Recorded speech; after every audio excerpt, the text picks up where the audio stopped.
Welcome back to another technical deep dive here in the debug zone. Today, we're tackling a big question and breaking it down with insights from other users.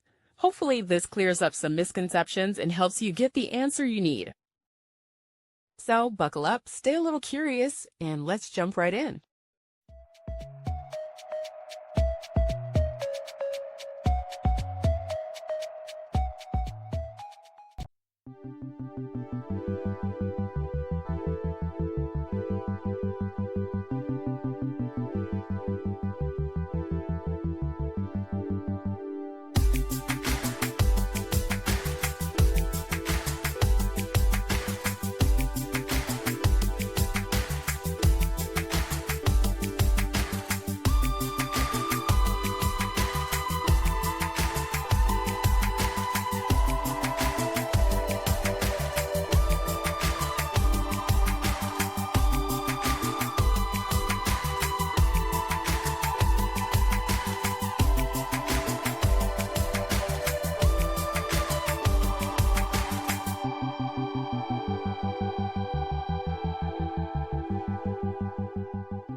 And that's a wrap.